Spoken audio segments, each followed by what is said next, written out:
There's a lot going on at the NFL Combine right now, so I'm going to break down what you need to know and how this affects the New England Patriots on today's show. Obviously, Tee Higgins is not showcasing his skills anymore for his draft profile, but there has been a lot of rumors on whether or not the Patriots are still interested in Tee Higgins. And then we are actually talking about a draft prospect, Travis Hutner. The Patriots may be higher on him than I originally thought. And if you guys want all the latest news and rumors on the New England Patriots, go on ahead, hit that sub button for me because the offseason is really starting to heat up.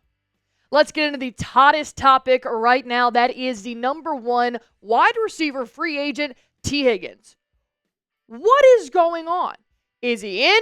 Is he out? Does Vrabel want him? Does Vrabel not want him?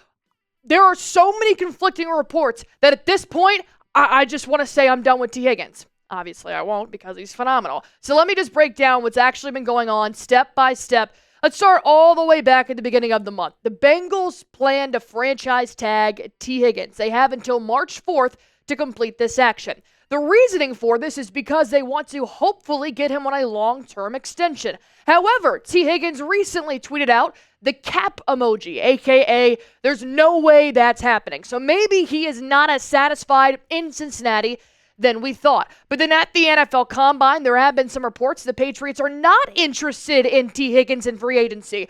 And then we have another report come out saying that if he does become available, the Patriots are still in. And trust me, I'm just as confused as you are. So we're really going to break this down. I'll tell you each and every report on what happened here for Tee Higgins and whether or not there is a possibility to get him in New England this year, or if there's not. And let me break down the first report that said he is not coming to New England. This one came from Chad Graff of The Athletic saying New England's blueprint for the offseason does not include pursuing Higgins. As the Patriots are reshaped in Mike Vrabel's likeness, they want to prioritize building through the offensive and defensive lines and will make that goal number one this offseason. So expect their biggest free agent signings to come in the trenches, not at wide receiver. Overall, when I initially heard that report, I'm thinking, great, hallelujah. Doesn't matter if we get a top wide receiver anyways, right? If Drake May is getting sacked in 2.4 seconds. Build the trenches first. Absolutely love that. There are phenomenal free agents out there like Ronnie Stanley that you could possibly sign. But if Tee Higgins does still come available, it would be very intriguing to me to think that the Patriots wouldn't pick up the phone and see at least what it could be. But we know that for a while now, it doesn't look like Higgins is going to be available to anybody because it looks like Cincinnati wants to keep him around. But then a conflicting report comes out that thinks, obviously, they're going to go after Tee Higgins if he does become available. This one coming from Patriots insider Mike Girardi. He broke it down and he said, let's address the elephant in the room, which is Tee Higgins, obviously. Nothing that I heard from people who know changed my viewpoint. If he becomes available, the Patriots will be a suitor. Okay, now we're back on track.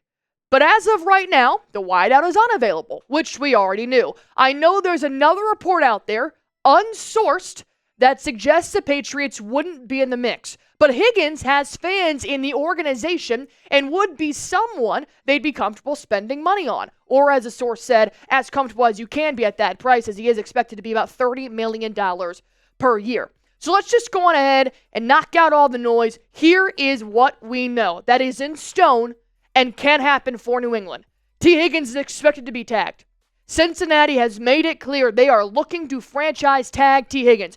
Whether they come to a long-term extension or not, that is still up in the air. Because if they do not come, then you can expect a trade request from Tee Higgins because he will more than likely not be happy in Cincinnati if they franchise tag him the second year in a row and do not pay him his money. He's probably going to hold out. That's just my assumption. The Patriots are looking for offensive linemen, defensive linemen heavily in free agency. That's phenomenal news. If you take anything from this and all the confusion, take away that the trenches are being built regardless of Tee Higgins' arrival or departure. And it's not over until it's over. Until you see that Adam Schefter tweet or that Ian Rappaport tweet saying it's official, anything can happen.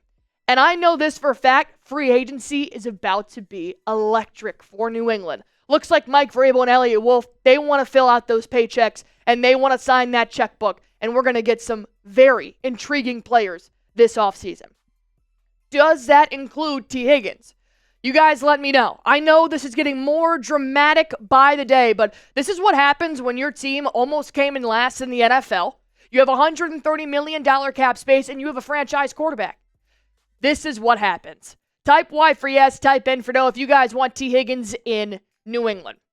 Now let's switch over to NFL Combine rumors that actually have to do with the NFL Combine. Let's talk about Travis Hutner, because, man, he is looking more and more like a Patriot as the days go on. Something you guys should know is that Travis Hutner still has not decided if he will play one way or both.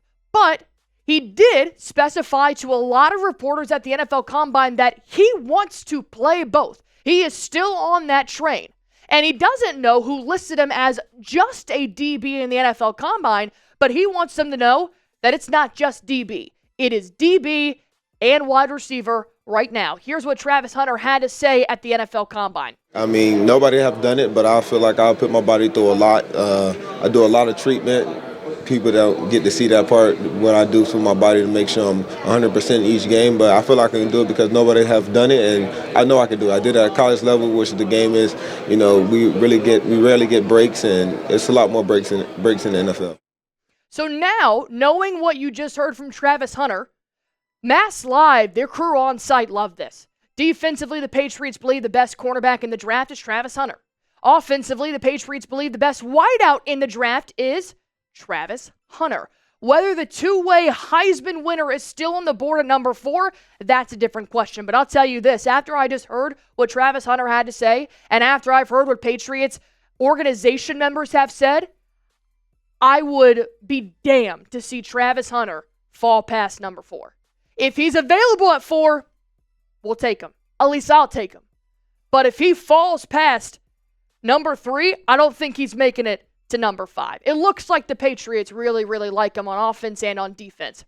And I think that could be a huge thing for New England. We're going to break that down here in just a second. But first, let me tell you guys real quick about this great deal that we've got for you guys right now. Chatsports.com/New England Tee is going to be able to get you guys this lovely t-shirt, 50% off, $19.99 right now. You guys can get it in blue, red, or white, because your girl be sweating. Sometimes I like to go with the white, especially when it gets hotter later in the summer. You guys can wear this at Fenway. You can wear it at Boston Bruins games, Boston Celtics games, and especially at Gillette Stadium. This is going to be a very intriguing season, and I want you guys to be repping Patriots all the way. So if you guys want this, looks great at cookouts, and hey, this is what my boyfriend thinks is dressing up, so I might snag him this t-shirt as well. Chatsports.com/New England Tee is going to get you guys this great deal on FanX, our partner on this show. So go on ahead, use it. Use this link, and if not, I will put it in the comment section down below. Click it. It'll take you right there. That way you guys can look fresh this upcoming season. All right. Knowing that Travis Hutner wants to play both ways, I found it very interesting that Mike Vrabel discussed his meeting with Travis Hutner, and he said, you think you're all that? I played both ways too. I played linebacker, I played tight end, and obviously he was, joking with him about this manner, but maybe that's something Travis Hutner would want. A head coach that's played both ways, tight end and linebacker. And Vrabel may see the importance of this with Travis Hutner. Arguably, it's going to be up to whatever team drafts him to be a CB or a wide receiver. If they play him both ways, he's going to have to earn it. And it sounds like Travis Hutner is up for that challenge. But also at the NFL Combine, his measurements did come out, and a lot of people have been saying this looks a little bit more like a cornerback type of measurements that does a wide receiver, and I disagree. I think as a cornerback, I think that his weight should probably be up a little bit more and maybe a little bit taller. As a wide receiver, he's got to be a lot shiftier. He's got to be a lot faster. I like that 188. His hand size, it's doing fairly well. His arm length, not an offensive lineman length, but I think it's perfect for a wide receiver / CB. And then he has a 76-inch wingspan, which is music to my ears. And when I saw this, I was thinking, wow, it actually is reminding me of 3 years ago now, I guess, at the 2022 NFL Combine, a very well-known wide receiver looked a lot like Travis Hutner, and that's Garrett Wilson. I mean, these stats are uncanny in the similarities. 183 pounds compared to 188. 9 7/8 a hand size. 9 1/8. 32-inch arm, 31-inch arm. It's looking a lot like the build of Garrett Wilson. So if you've seen Travis Hutner in college, think of his transition to the NFL the same way Garrett Wilson's was. He's a little bit smaller than a Christian Gonzalez, but it's not bad cornerback size if he does decide to play both ways. But if he does stick as a wide receiver, he fits the mold of a professional NFL pass catcher. So my question here for you guys is, should Travis Hutner play both ways? I am adamant about him playing both ways. I think that this is not college. This is a lot harder. Obviously, I've never played either, but I am going to leave it up to the coach because I am not the coach as much as I tried. Type B for both, type O for one. Should Travis Hutner play both ways? A lot of information hit you guys during this video. If you guys made it to the end, here is my overall take on Travis Hutner coming to New England. I think he would be a great asset on either side of the football to a struggling program. I do think that having the $130 million in cap space means that you don't have to put all of your eggs in the Travis Hutner's basket. If you still want to go out and sign somebody like Amari Cooper, you can do that. If you still want to sign a Ron Lee Stanley, a Larrick Jackson to the offensive line, you can still do that. So adding Travis Hutner should only make your team bigger. I wouldn't look at it like we looked at Drake May last year. The way we drafted May, like you normally do with a quarterback, you are putting everything on his shoulders and saying, win us football games. You don't have to do that with Travis Hutner. That honestly still lies with Drake May. But having all that extra cash can add more assets around May and Hutner to make this team work and to make Hutner a great fit for the Patriots. But there's still a long way to go to the NFL draft. A lot more news and rumors are going to come out. So if you guys want the latest right here on Patriots Today by Chat Sports, all you guys have to do is subscribe.